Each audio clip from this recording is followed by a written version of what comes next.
Welcome to all Caribbean entrepreneurs.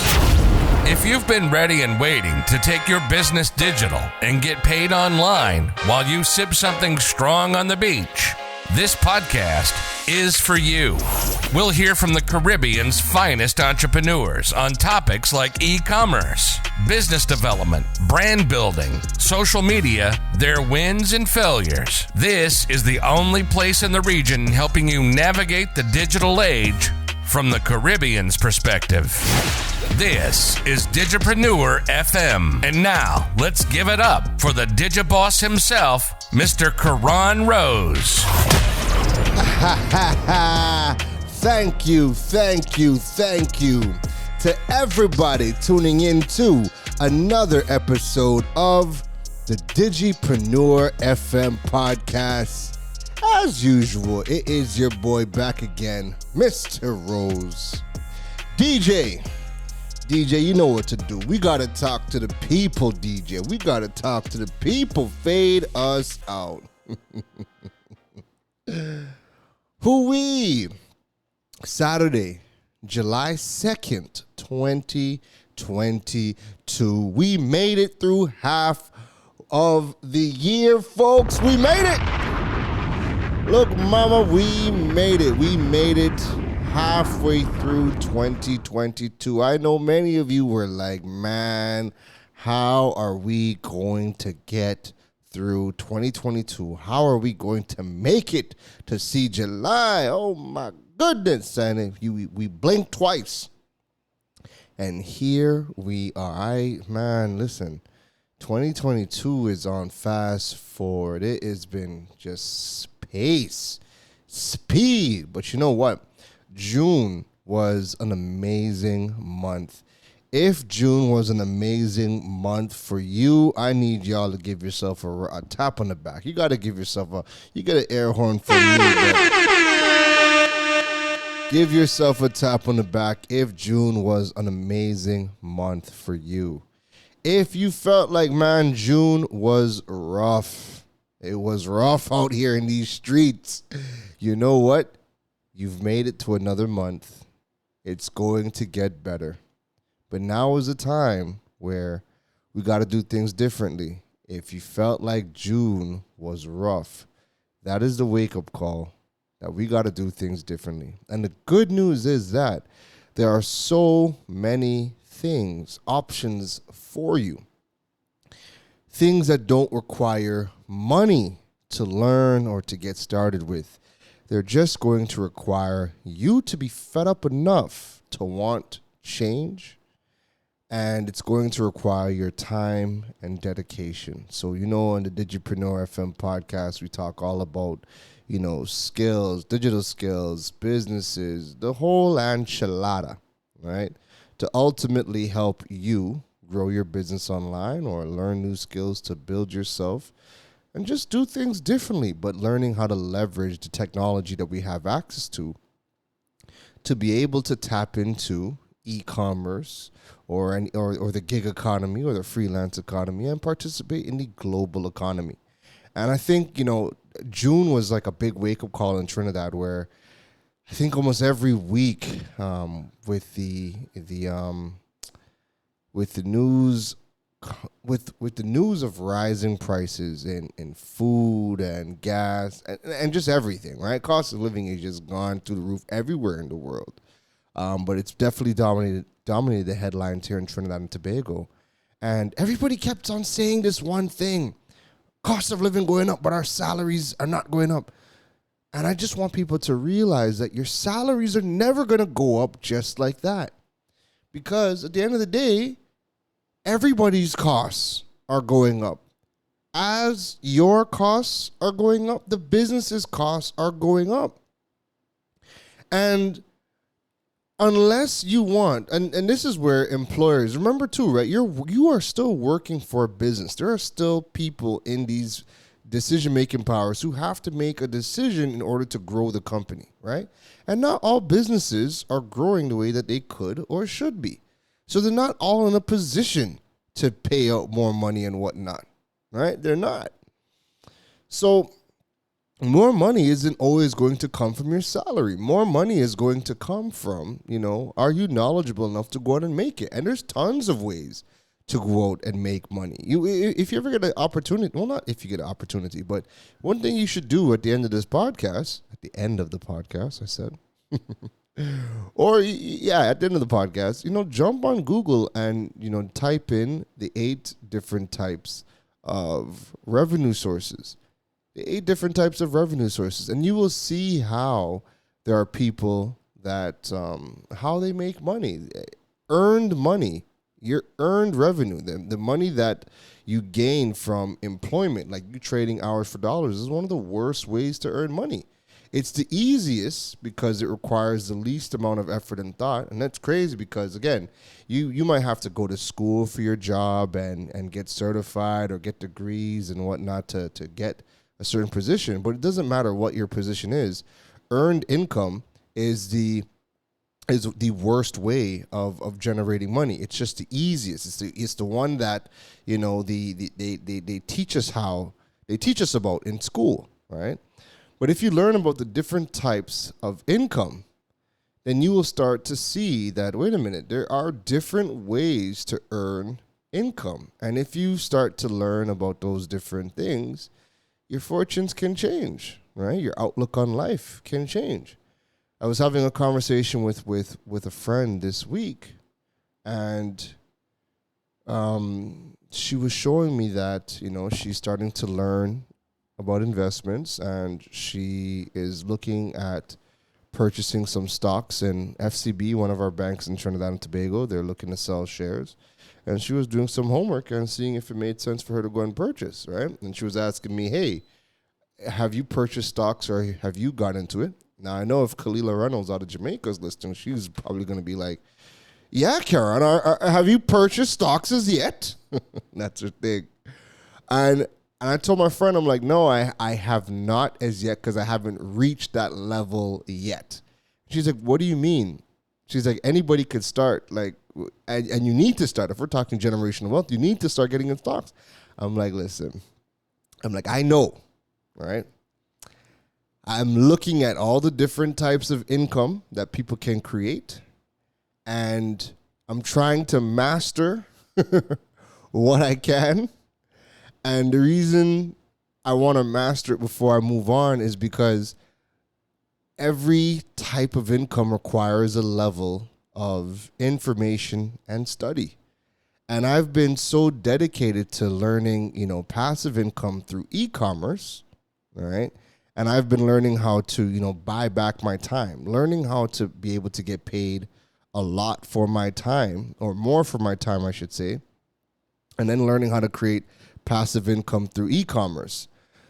And now that, I've put myself in a position where my time is more valuable, so I get paid more for when I do have to show up for an event or for a gig or for a workshop. I don't necessarily have to work every single day if I don't want to. I do, and I consider, research and doing courses, and I consider that all part of my work, right? But learning how to generate more money for myself, that way I have more disposable income. That way, I can start to invest in things like stocks, mutual funds, real estate, like all of the other income streams that they don't teach you about, but the wealthy people do. It all starts from being able to have some money to be able to put into these things, right? And all they ever teach us in school is, how to save your money, but you can't save your way to wealth. That's the thing. You cannot save your way to wealth. So when we're making a small amount of money and you pay your bills and then they teach you to save the rest, that's not how you're going to build wealth. The bank ain't giving you no type of interest, right? You got to put your money in things that are going to be able to make you money, right? And I know for me, it just so happened that, I started to get into business, and from having the brick and mortar, I started to learn e-commerce. And then from e-commerce, I started to learn about passive income through e-commerce and whatnot. and learning more about how to, raise your value. That way you get paid more for your time. So I've spent most of my time over the last couple of years learning how to do that and refine that. So now I'm in a much better position. Well, after I finish getting the house renovated and whatnot, I'm in a much better position now that once the house is finished and, I don't have a mortgage, but now I'm making more money, where now mentally I'm at peace where I could now say, you know what? Let me start to pick up a book. Let me start to do some courses on investing. Let me start to look at stocks and learn about stocks, because now I've put myself in a position where I have a house, I don't have a mortgage, I get paid good money, I now have disposable income, and my basic needs, my core needs, shelter, a roof over my head, I've learned to minimize my expenses greatly along this journey, and that has helped me so much. Just for a peace of mind standpoint, right? My expenses are very minimal. I tell my daughter, I have two kids, right? My daughter's 14, my son is 7. I tell my daughter, because she's big enough to understand now, I'm like, Mom, you are my biggest expense by far. I could be out here living life, but you are my biggest expense. And she's like, I know, Dad, I'm expensive. Like, get with it. And she's in Canada and I'm in Trinidad right now, right? So obviously when I have to send money or I got to pay for things, like the exchange rate does not work in my favor, right? It's a difference when if I'm living in Canada and let's just say she was living down here, well, the exchange rate works in my favor. So you don't have to send as much money and you get more for your dollar, right? But I got to send more money up to Canada in order for it to make sense. So I always laugh at her. I'm like, man, you are the biggest expense I have, because everything you do is like an arm and a leg for me. So I got to put myself in a position to be able to maintain and give her the things that she needs, right? With my son is basic. But nonetheless, he's here, right? But those are my two biggest quote unquote expenses, all right? Is my kids. And I've just learned how to dwindle everything else whilst learning how to build this business. And it's been one of the best things I've ever done, because just no stress. Like, I don't have any money stress. And I'm not rich, but I can pay my bills without a problem with the money that I make, and I don't bat an eye. So now that I have the house, now that I'm in a position where I'm making more money than I have ever, now, 2023, my goal, I set the goal of 2023 because, just how my brain works. 2023, my big shift is going to be in learning more about the other types of income. That way, I have the money, my core needs are met, I don't have the stress. I could now start to put money into these other vehicles, and it's not going to bother me. But trying to learn how to invest and do things for later when you're living paycheck to paycheck and you can't see beyond today is rough, right? So if you are paycheck to paycheck and you're hearing people telling you about, invest, even if it's a little, but you know what? The cost of living has risen so much that you just don't have it. Just don't have the additional income to go and spend for something that's going to help you 5 years, 10 years, 20 years down the line. You're trying to make it to tomorrow. Some of us are trying to make it to the next hour. All right. So Google the 8 different types of income, right? And just get an idea as to what it is. Once you get an idea as to what it is, and you know what types of adjustments you need to make, and you know what you kind of need to go out and achieve, because boy, oh boy, we need to learn how to make this money right about now. Shout outs to Kalila Reynolds out of Jamaica. That is her slogan. Let's get this money. Girl, I'm going to have to take that for 2023 too. But what are we here for today, Mr. Rose? You've been talking, but you ain't been talking. You've been talking, but you ain't been talking. What we here for today, man? What we here for today? So, June was good. I wrapped up 3 events, and the last one just happened 2 days ago, where I presented at the Digimark 2022 conference. And my topic was on developing a website. That was the topic they gave me, and I ended up producing a I ended up producing a talk around 5 ways to help you improve your business. And while prepping the talk and going through the stats and just compiling my thoughts to give this workshop, I started to think about, my own journey of how I got here. And my website, both Droid Island and the KarenRose.com website, have been 2 of the biggest aids to where I'm at today. And it got me thinking when I was looking at some of the data on websites in the Caribbean, that this is one of the biggest challenges as to why we're not growing the way that we could and the way that we should. And we're still trying to rely on a lot of outside sources that we can control. We're still trying to rely on a program. We're still trying to rely on another conglomerate to promote us, or we're trying to rely on the government to give us the opportunity to grow. And it's like, yo, listen, all those things are the icing and the cherries on the cake, but we got to build a cake. We have to have the foundations. And your website is the most important tool. Social media is not step one. Social media is not step one. So what I want to talk to you about today is I want to give bits and pieces of my talk from Digimarc on what you can do to improve your website, why you need a website. So I'll give pieces of that, but the main idea for this podcast today is, why websites, why small businesses need a website, and why it's hurting small businesses when they don't have one. That's really the idea that I want to talk about in this podcast. So let me throw out, so again, I'm going to be referencing bits and pieces of my talk from Digimarc for this podcast episode because a lot of the data is crazy, right? So let's start with this one. This is one of the most important pieces of data. And I need you guys to understand this, right?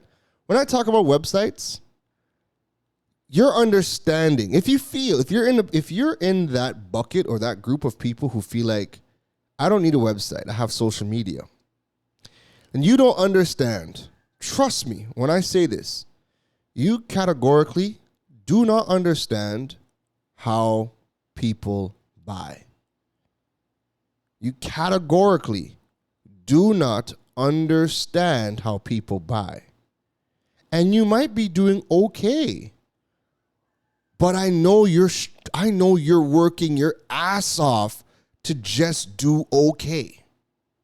And I don't know about you. I'm not trying to work my ass off to just be okay. I want to set myself up that if I am working, if I'm putting pedal to the metal, if it's going to be all gas and no brakes, best believe I'm trying to take the hell off. I ain't putting in all this work to just be okay. No. I could do okay. I could just put in an okay enough effort and be okay. I'm not trying to work my ass off to be okay. I ain't doing that. So take a look at this stat. This is coming from Google, right? The all-knowing Google collecting all the data on all of us humans all across the world. Google says 63% of the shopping journey starts online.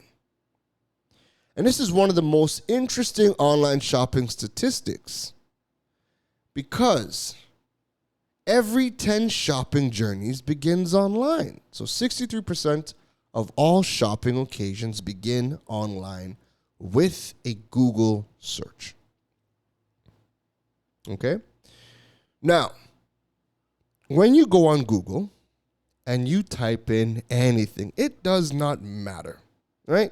You want information, you want to learn about anything, you jump on Google, you type in what you need. When the results page comes up, And this goes for any search engine. This could be Bing. You could be a crazy person using Yahoo. You could be using DuckDuckGo, I think it is. Doesn't matter. Whatever search engine you are using, once you type in your question or your query, the results page, pay attention, the results page, over 80% of the entire results page is a link to a website. It could be content. It could be a product. It don't matter what.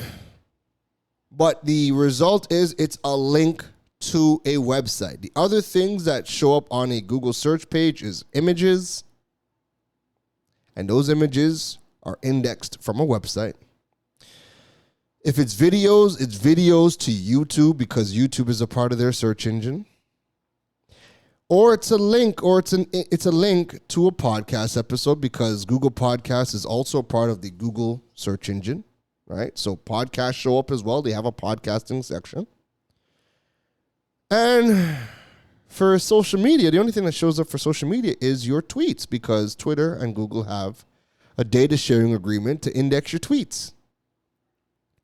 So if over 80% of the search results pages is links to a website, and the number one way that people purchase or start their shopping journey is through a Google search, and you do not have a website, you have automatically disqualified yourself from the number one way that people do research and also buy.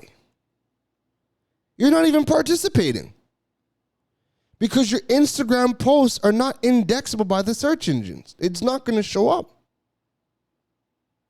TikTok has been working with Google to start to index their videos, but that's still in rollout phase, right? So it's not indexing TikTok videos right now. YouTube Shorts, so if you're doing like TikTok style content and putting into YouTube Shorts shows up because it's a part of YouTube, which is a part of the Google search engine. So your YouTube Shorts videos show up in Google search, right? However, if you do not have a website and you are in business, you are not participating in the number one way that people buy. But you know who is showing up? Your competitors. The same competitors that you say are trash, their product isn't good, their business isn't good. They're showing up. And when all else fails, if you're in a product-based business, you know who's always showing up? Jeff Bezos. Amazon. Amazon is always showing up. And Amazon Logistics is the best logistics in the world. We can one-click buy Amazon Prime, and it land in our lap within a couple days, depending on where you are in the world. And if you're in the U.S., they have same-day shipping. So if you are not showing up in the number one way that people do research and buy, then you are losing the bulk of the battle. So let me do a quick, let me have some fun, right? Let me have some fun. I've been looking at cold pressed juices. Okay? I'm looking at cold pressed juices. Now, I personally know a few people doing cold pressed juices, right? So if I want to go get it, I can get it. And I would support them. I know them. I would just message them and I'd be like, hey, send me the menu. Let me order, all right? But let's just say I am a regular person that doesn't know anybody, but I've been learning more about these cold pressed juices and their health benefits and yada, yada, yada, right? And I want to learn more about them. What types of juices are going to help with certain ailments? You know, maybe I get acne. Maybe I'm bloating. Maybe I have problems going to the bathroom. And I want to, learn more about what types of juices can help certain body ailments or whatever, right? So we go on Google, we type in cold pressed juice. Now, typically, customer journey, we would look at page 1 to see who shows up, go through the content and see if they are educating us or entertaining us or edutaining us. And that would help us build that trust into who we make a decision to buy. All right? So let's see who shows up. Now, like I said, I know a couple of people, and I'm stating that because I want to see if they're showing up in the Google search results, right? So I'm typing in cold pressed juice right now. And remember, Google is all geolocation, so it's going to show you the results in your country before it shows you anywhere else. And if it's showing you places outside of your country, that's either because there's no one showing up in your country for it, or their websites could be so bad that Google has buried them in page 3 to infinity. All right? So let's hit enter. Let me see who pops up first. So, first thing is Wikipedia. Second is 10best.com. What is a cold pressed juice? Then it's Food Insight. Then it's Amazon giving me juices to purchase. Then it's pressed.com. All right. Let me see where press.com is located. Let's see. Where are they located? They're located. This looks like the U.S. Yeah, this is looking like the U.S. Yep, this is the U.S. Yeah, this is the U.S. All right, cool. So press.com is in the U.S. Yeah, California. Yeah, okay, cool. All right, then there's a juicingcompany.uk, so that's the UK. Then it's Berlin Packaging. All right, and then it's Merriam-Webster. So just like that, nobody in the entire Trinidad and Tobago is showing up for cold pressed juices. Nobody in Trinidad is showing up for a Google search for cold pressed juices. Now, just like that, my first instinct as a consumer would be, okay, if nobody locally is showing up, right? If nobody locally is showing up, then maybe I will just go on Amazon or I'll check one of these international companies and order it. But we know that Amazon's the number one e-commerce giant in the world, so my search would probably stop at Amazon, and I would just go on Amazon and do my research. Pull up one of these brands. All Wello, right? All Wello seems to be a popular brand for cold pressed juice. And do my research on them, Raw Generation. And, once the research checks out, once the reviews look good, like, look at that. Raw Generation has over 1,000 reviews and it's 4.5 stars. Then I'm just going to order that. And Amazon logistics is airtight. I'm going to get it within a couple of days. That's how the consumer journey works. So if you are a small business, you automatically disqualify yourself by not participating in the number one way that people do research and buy. Just like that, in my mind, there's nobody in Trinidad doing cold pressed juices, even though I know multiple people selling cold pressed juices, but they don't show up in a Google search. And we do not go to social media. And again, I'll stress this. And y'all can never fight me on these things because all the data is here.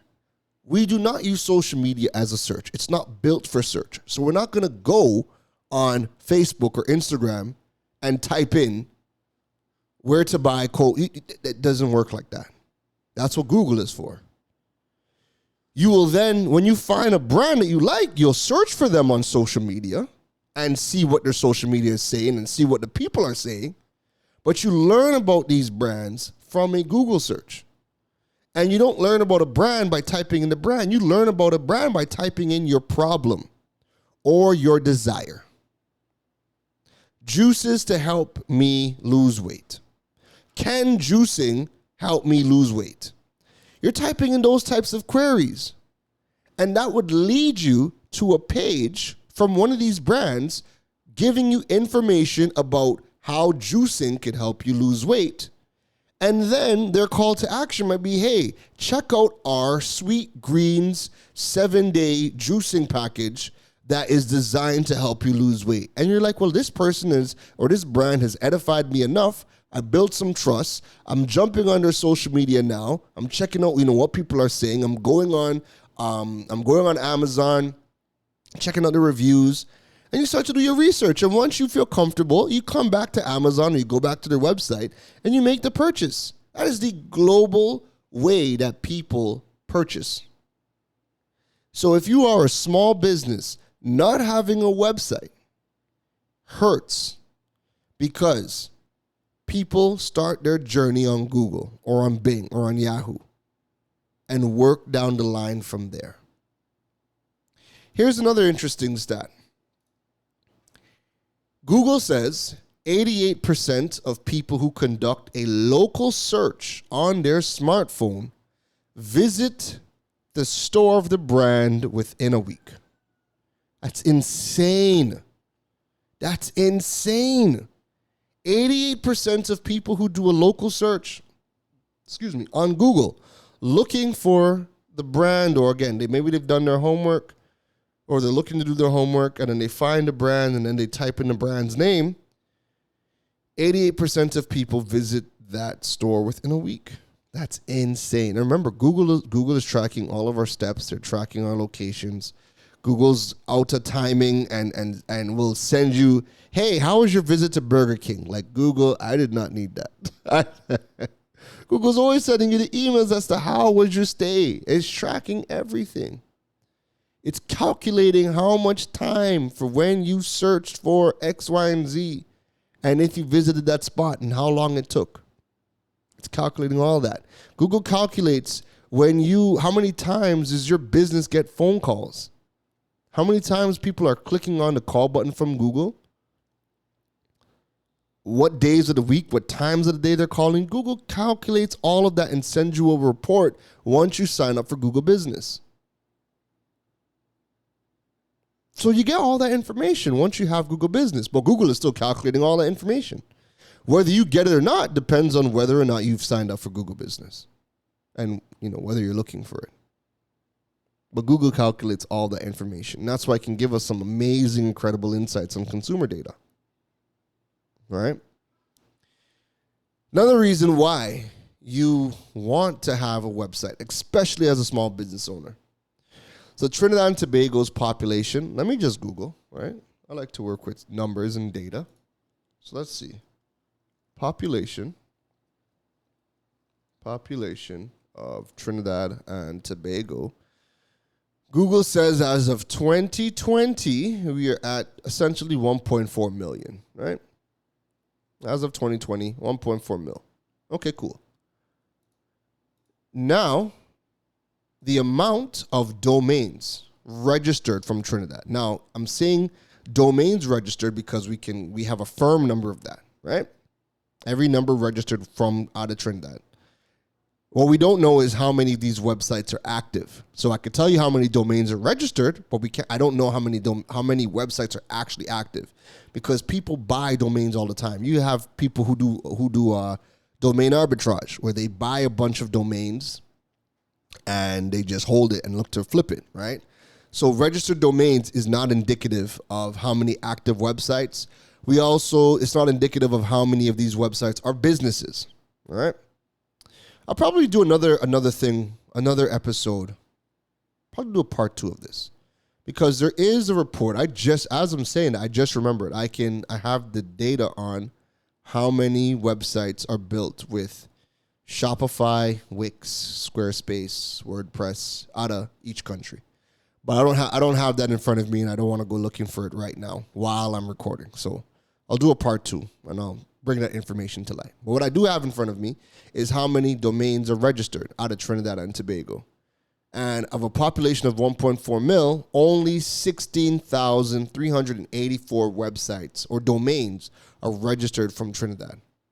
That's significant because we always hear that, hey, the digital world is noisy. And that's only true depending on your country. So the websites, the blogs, trying to rank on Google and trying to learn SEO and beat out your competition. You have harder competition in competitive markets like the US, where websites are standard, Canada, where websites are standard, the UK, Australia. Those countries are very competitive because having a website, e-commerce ready, those are standard. No business is not going to have a website. And they're not going to do that. No one launches a business in most countries without a website, because a website is almost a stamp of credibility as well.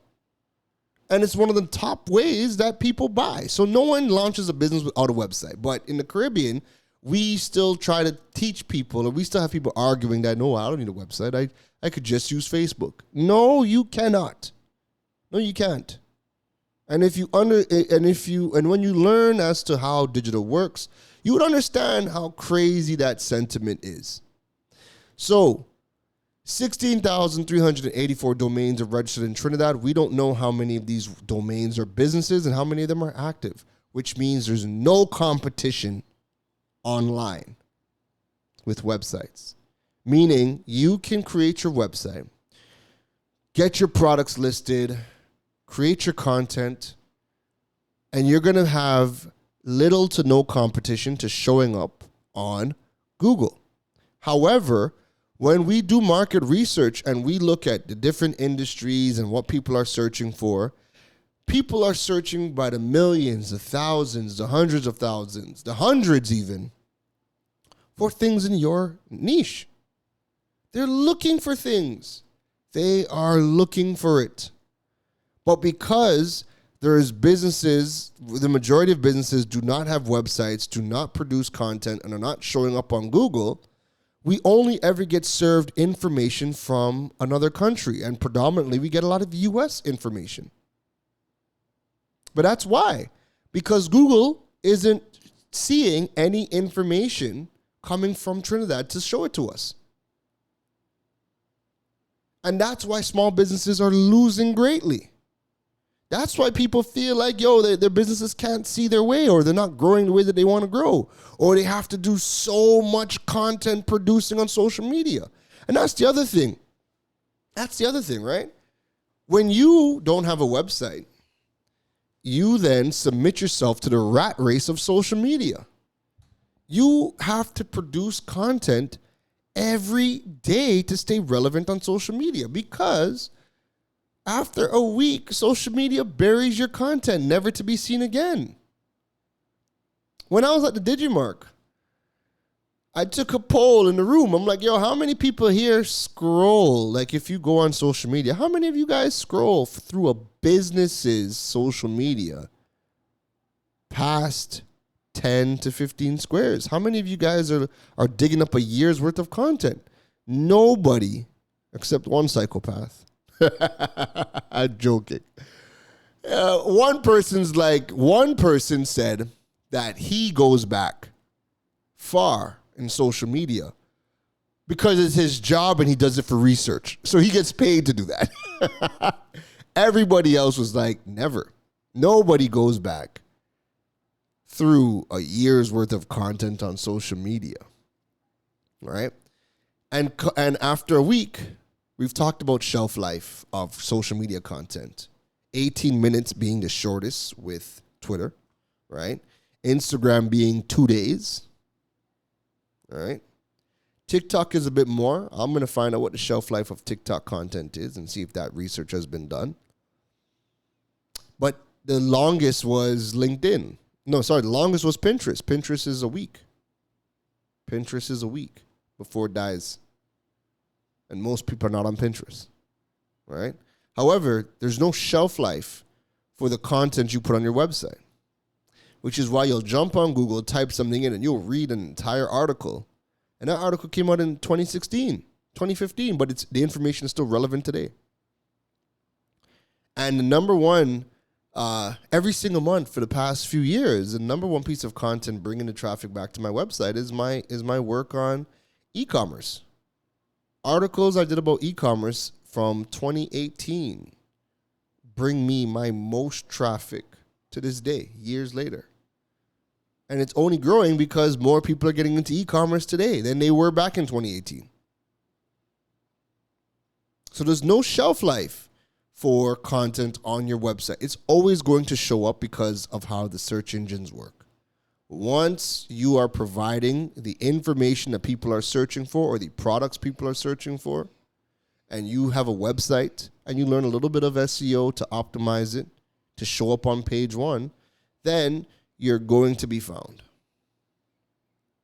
All right? Out of Jamaica, Jamaica has a population of, let me just pull up Jamaica's population. Jamaica's population is almost 3 mil. And out of 3 mil, the amount of registered domains they have 21,949 domains registered. Again, that's not counting how many of them are active or how many of them are websites, active websites, and how many of them are businesses. All right? And remember, too, every single year, domains expire. So, like, we have 102 domains set to expire this year in Trinidad, and Jamaica has 1%, 235 of their websites coming up for deletion at the end of the year as well. Just people who haven't renewed. All right? So, you're thinking, okay, why else do I need a website?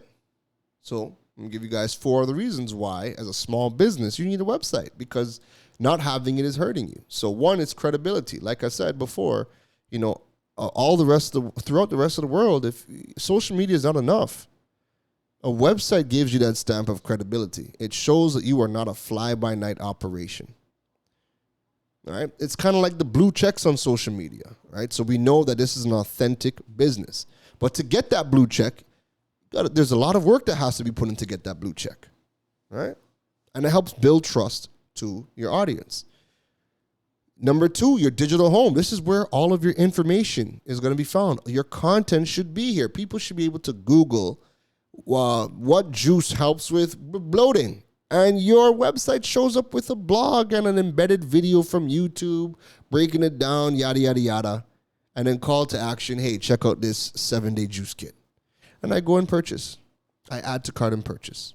Which leads me to point number 3, e-commerce. Remember, on social media in the Caribbean, there's no platform that has activated their e-commerce tools. So we cannot purchase on social media. We cannot add to cart on social media. The most we could do is link in bio and go to your website and purchase it there. And most Caribbean businesses, and I still have to say most, and that's crazy, most Caribbean businesses are still responding to people days later. Days later. We've seen situations where people are responding months and years later. E-commerce, your website alleviates that problem because people can go and purchase without having to DM you, right? And then remember too, number 4, you could collect data on everybody. So with the right tools in the back end, your Google Analytics, your Google Search Console, your HubSpot, your Hotjar, your Microsoft Clarity, all of these tools collect data and behavioral data and consumer data, and it lays out the customer journey. And you have a full understanding as to what is happening with your audience. And you could make decisions off of all of that data that your website is collecting. The data that you get from social media is ass. It's very minimum. And the tools that you need to give you amazing social media insights are expensive. But you need third-party tools to get good data as a business owner from social media. And it costs a good chunk of change. It's worth it. And at the end of the day, that's still only data on social media. And remember, like I said, that's still not the number one way that people search. However, you still want to get that data to help you do better content or create better products or services to drive traffic to your platform and to also help build your community. All right? So I'm going to give you guys what do I have? What do I got? I have 5 ways to help you. If you have a website already, I'm going to give you guys 5 ways to help your website, help you have a better website, and to grow your website. All right? And again, these are all things that are going to just aid in that conversation as to why it's important. So that first reason is going to be content authority. So you want to create content on your website, and your content is going to help build your authority and drive leads. So you want to learn how to do things like digital market research. You want to learn, when you do SEO courses, you're going to start to do research. And you're going to see exactly what people are looking for. And if you create the content that people are looking for, answering their questions, and you write your blogs or you do videos or you do podcast episodes and you embed those things on your website, you do a bit of SEO to optimize it so that the search engines know what they're looking at and can serve your content up when people are looking for it. That is how you're going to drive traffic and build trust and show up for the people that need you when they are looking for you. All right? Then, and a lot of businesses, for the most part, in the Caribbean, do not create content. What they do is they create ads, and they're continuously hard selling. They create a lot of ads, they're hard selling, or this to me, depending on how you look at it, I like to say this is even worse. You create content and you only keep it on social media and you participate in the content hamster wheel where your content is only on a platform that is not Googleable. So your content lives on an Instagram and it's not available to show up when people need it. And nobody goes back to look at your content. It gets buried and it stays buried. So learning how to get your content Googleable, website, video content on YouTube, those things show up as a part of the search engine, as a part of the number one way that people do research and buy. So if you're making TikTok videos as a business, cool, but all those videos need to be on YouTube Shorts. All of them. Because YouTube Shorts shows up in a Google search. And when we want information or when we want to make a purchase, we go to Google. We can't go to TikTok and type in again, social media don't work like that. And that's not the behavior of the consumer. Listen, somebody's probably like, no, I can't even argue with you. The data is all here. The data is all here. Check your own habits. I have never gone on TikTok. I've never gone on Instagram or Facebook and said, what is the best this? Because the results, I don't get the results. I go to Google. Google gives you the results. And then you start the journey from there. Why fight it? Why not just do what you have to do? Take the TikTok content as a business owner, put it on YouTube Shorts, start your YouTube channel, put it on YouTube Shorts. You automatically start to show up in search automatically. Like I could skip Instagram Reels. Like TikTok has the high organic reach, but YouTube Shorts is a part of the search engine, has the longest shelf life for content. Shows up in Google search.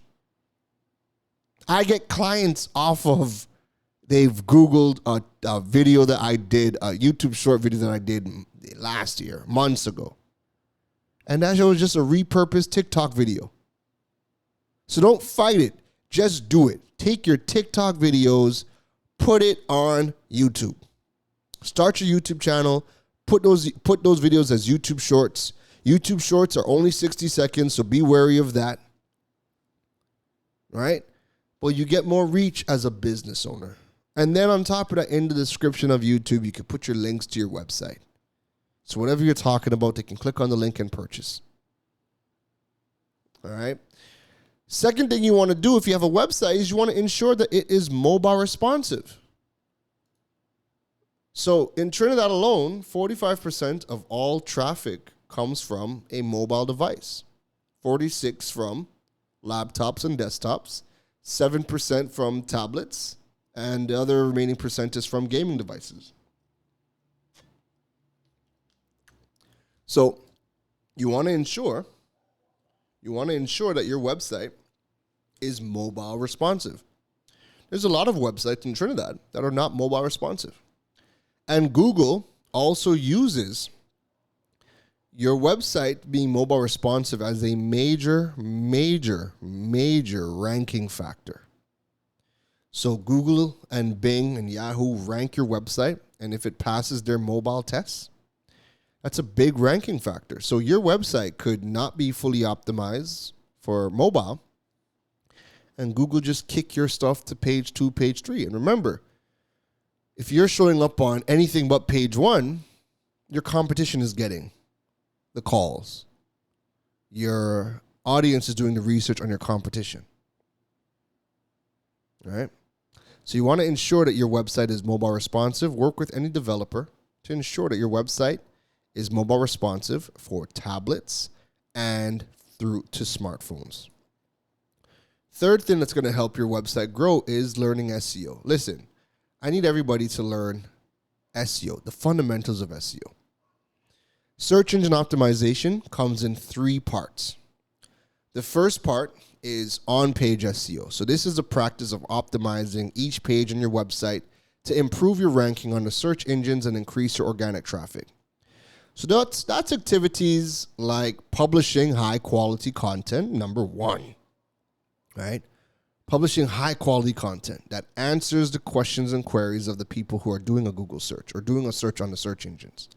Then it gets into things like optimizing your headlines, your HTML tags. You want to ensure that any content you are putting out satisfies what is called and what is known in the SEO community as Google EAT. Google EAT. And that is expertise, authority, and trust. So Google uses this thing called, this ranking factor called Google EAT when they are scoring your content. And they want to ensure that it showcases expertise, authority, and trust. So Google that. Google EAT. Edify yourself on what that is, because that's going to help you understand why you need to be publishing high quality content and also what Google considers high quality content. And if you do that, Google rewards you by showing up on page 1. And if you're showing up on page 1 for the things in your industry, that's just going to mean you're going to get more calls and more sales or more opportunities to close sales, right? The second part of SEO is off-page SEO. And now this is very important, right? Because the actions that are taken for off-page SEO are outside of your website. And these are the things that impact your rankings on search engines. So yes, even the things you do outside of your website can impact your website. So that's things like getting linked by other websites with authority. So one of the reasons why I write for Newsday is because that traffic leads back to my website. And if they're bringing traffic to my website, that's going to help my authority on Google and bring me more traffic, and Google is going to reward me by putting me on page 1. That's things like getting mentioned in the news. Google is tracking all those things. If you don't know that, go and set up something called Google Alerts. Put in your brand name. Also put in your name, your real name. Put those things into Google Alerts, and Google Alerts is going to tell you every single time your name gets mentioned anywhere in the world in news or in the media or online. So if another website is referencing your brand or referencing your name or any keyword you put into Google Alerts, it's going to send you an alert and a clickable link to go and click on it to see exactly what it is. So that's how I keep abreast. Whenever I get mentioned in the other parts of the Caribbean, St. Lucia, Barbados, Martinique, Jamaica, wherever, anywhere in the world, anytime I get mentioned online from another website or in the media, once Google indexes those media's pages on their website, it'll send me a Google alert saying, hey, your name, Karen Rose, was mentioned in the Barbados Advocate. And I can click on the link and see exactly what it is, right? And that's how I can track all of that. But all of that, remember, Google is tracking all of that, and that's how Google is also utilizing that information to help boost your website in the search ranking. So that's things like getting into the media, getting into the press, social media shares. So when certain things go viral, right, Google, even though they're not indexing the content, it is looking at particular platforms' reshares and what posts go viral and what the content is about. And if it's your brand, it can also help increase your rankability on Google. That's things like podcasts. Podcasts is a part of off-page SEO because podcasts can drive traffic back to your platform, right? And podcasts actually, Google Podcasts gets indexed by the search engines as well, right? YouTube channels. So YouTube channels, high traffic on YouTube. That's also going to help you with your website rankings.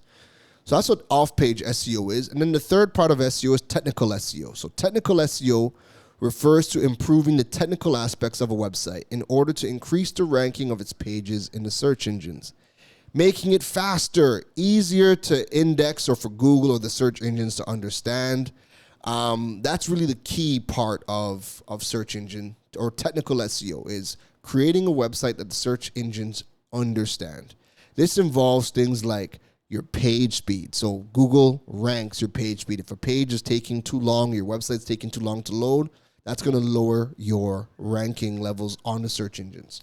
Page rendering. Are your images popping up? Are the pages rendering properly? Indexability. Is your pages or your website easy for the search engines to understand? Do you have broken links? How is your website built? Is the coding good? Your website security.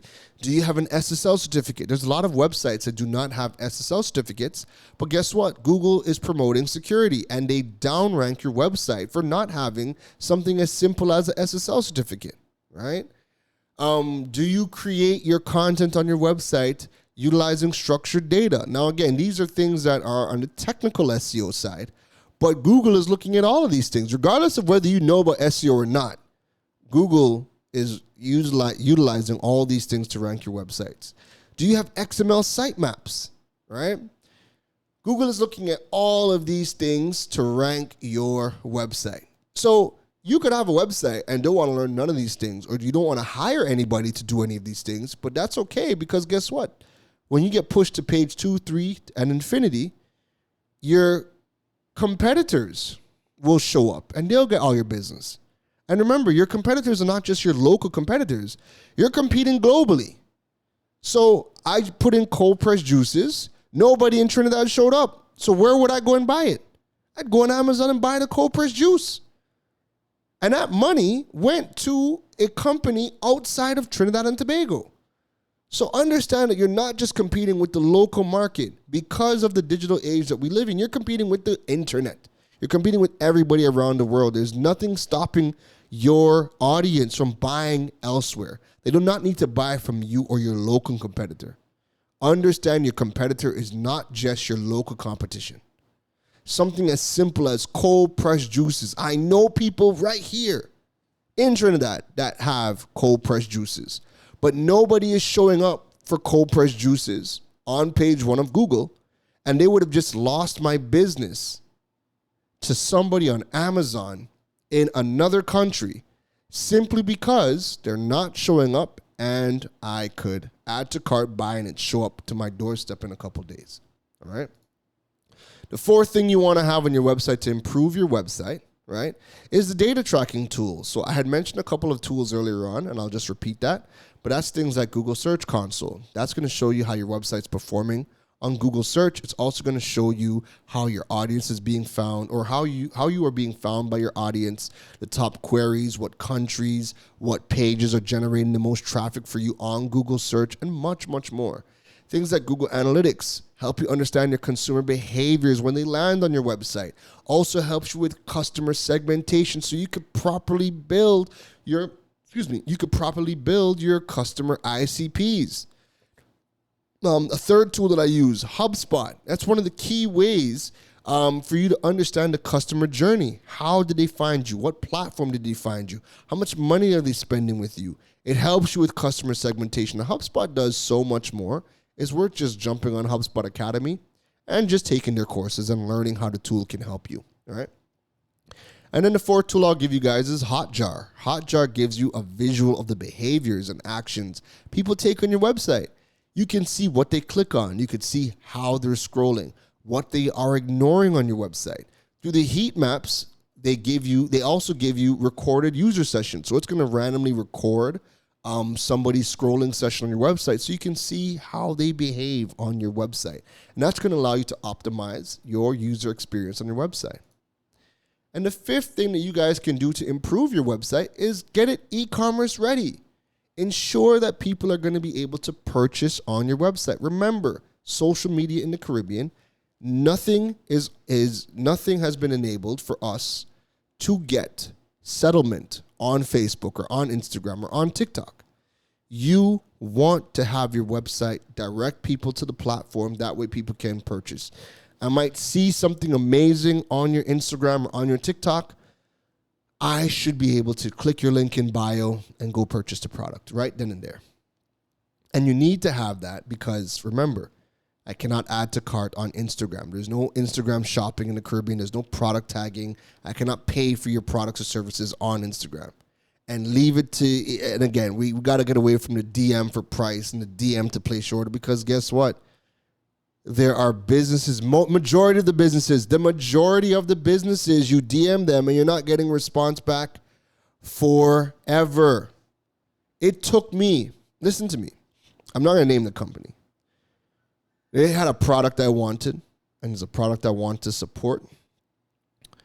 And it took me 2 weeks to order this product. You hear what I'm saying? It took me 2 weeks to order the product because it's a product I seen and it's not on their site. So I'm messaging them and I'm like, yo, I want to buy this. And they're like, yeah. When they initially responded, they're like, yes, we can make it. We just don't have it on the site. I'm like, great. Let me place my order immediately. And from that initial conversation, it took me 2 weeks of just radio silence and messaging somebody else who is close to the brand. I'm like, yo, I'm trying to support y'all. And I want the damn thing. Listen to me. What I wanted, I actually added to cart from another brand on Amazon. And it's only because it was the most similar product to what I wanted from that local brand. And I just didn't like some of the reviews. Some of the reviews, it had good reviews predominantly, but some of the reviews I was like, them 3 stars. Though the issues from the 3 stars, I was like, you know what? Nah, I'm going to hold off. I'm going to try one more time. And I got through that final time. But it took me 2 weeks in total. And this is what we don't want. Your products need to be on your website. Easy for us to find, easy for us to add to cart and purchase. When we have to do the DMs, oh goodness gracious. It can't be that we're taking 2 weeks to close a sale. Like, listen to me. If it wasn't for the people that are involved in the brand, I would have just been like, man, never mind. Never mind. I should not have to go through all this hassle to make a purchase. And you know what? And that's the only thing that I've gone through a hassle to order in like 2 or 3 years. On a regular basis, there's no hassle. If you don't respond, I just don't buy. And I just go buy something else. No hassle. So I haven't been hassled to purchase anything in years. But this just because of who it is and the people that I know involved, I'm like, man, just get me my thing. Oh, goodness, just get me my thing. But on a regular basis, again, no hassle. I'm not ordering. I'm just going to go elsewhere and buy. And then when you decide to respond, because look, even in this situation, they could have finally responded back and say, hey, we're ready. Yeah. Here's the information. Send it to us, and we're going to process the order. I could have already been like, yo, I already done ordered a competing product. It's in my hand, and I'm using it. Here's a picture of me walking down the street using the product.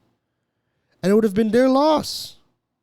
Simply because they took too long to respond to their DMs in between messages. And I don't give a damn if you're busy. It's a digital channel. And customer experience, and what Caribbean businesses need to understand is we are in the digital age. Customer experience is the sum of the digital interactions we have with your brand.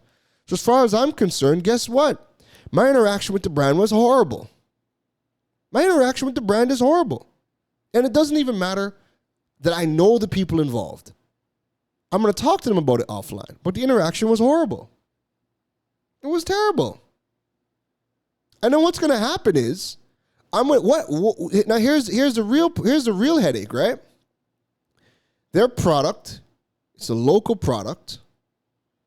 It's an artisan product or an artisan product, however you guys want to say it, artisan. Somebody could let me know after. Right? It costs more money than what I was going to buy on Amazon. Costs more money. But like, again, I know small businesses, their overheads are higher, so prices are going to be, a little bit more. I was willing to do all of that. And what's going to happen now is if I get the product, and in my mind, if the product wasn't worth the headache of ordering, the actual product could be good, It could be good. But if the product wasn't worth the double the price of something I could have got on Amazon, if it wasn't worth the headache, remember, that was just 2 weeks to place the order. We didn't even talk about it's still going to take time to get to me in Trinidad, because it's not coming from Trinidad. So this could potentially take a month, for all I know. It could take another 10 to 15 days to get to me. But I was not in a hurry for it to begin with. But I'm just saying that to say, if it took 10 days to order, if it takes another 10 to 15 days to come to me, I could have ordered the product elsewhere and got it half the price. It might not have been as good, but it would have been worth it. And this product could be a better quality product. But it took me 2 weeks to order, 10 to 15 days to deliver. I paid double the price. Is it worth it? And the answer will probably be no. It probably will not be worth it. It probably won't. So, I say all that to say, this is why you want to have your website, and why your website, why not having a website is killing and hurting small businesses in the Caribbean. All right. I hope I convinced you. I hope I shed some light as to why you need a website, especially as a small business. Because you know what? A small business, let's be honest, the public doesn't care how long it took you to make the product. They don't care that you are using these materials. They don't care how long it took you to make the product. What they care ultimately is that your product did what it's supposed to do. It solved the problem, or it achieved their desire. That's what we ultimately care about. Your brand story, your mission, you're using particular ingredients or material. All those things are nice to have. Those are nice to have. But when it comes down to it, if your product was a headache to buy, if it's overpriced, if the experience isn't good, it no longer becomes worth it. It doesn't become worth it. But if the product is good, remember, we know that small businesses, we have to pay a bit more.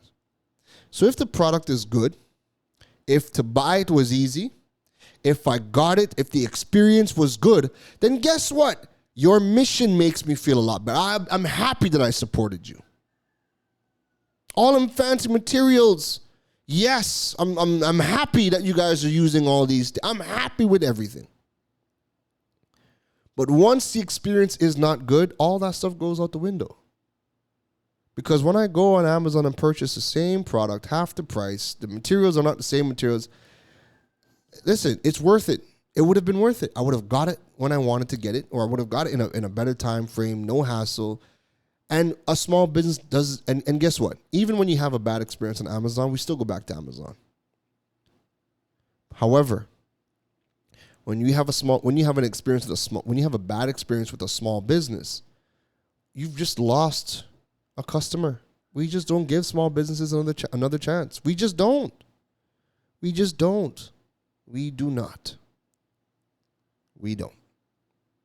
So keep that in mind. Whether you guys like it or not, keep that in mind. People do not give small businesses a chance. So keep that in mind. And small businesses, you would do better. You would do well to keep that in mind too. Always think about how can you get this right the first time. And if you miss, if you're thinking about how you can always get it right the first time, then you're going to start to put things in place to ensure that you get it right the first time. And if you miss, your response is everything. And if you can show that you can fix, solve, and communicate back with the person as soon as possible, chances are you could save. Chances are you might even build greater affinity with the person because you were able to solve that faster and quicker and probably better than a bigger conglomerate, right? So keep that in mind. But again, this episode was really about, why not having a website is hurting small businesses, and broke down some reasons as to why it helps you. And also some of the things you guys can do that if you already have a website, but you're probably not utilizing it, some things you can do to ensure that you get the most out of your website. So we have hit the hour and 10-minute mark, folks. So that's it from me. If you enjoyed this episode, make sure you leave a review on Apple Podcasts or Spotify. The reviews help the podcast. Drop a rating. The ratings continue to help grow the podcast family, the Digipreneur FM family across the world. We are downloaded in over 100 countries. Insane. We have become the number one podcast in Trinidad and Tobago overall, also in the business category and the entrepreneurship category. Thank you once again, everybody. All right. You can connect with me over on social media at Keron Rose, KeronRosc, on TikTok, Instagram, Facebook, LinkedIn, Twitter.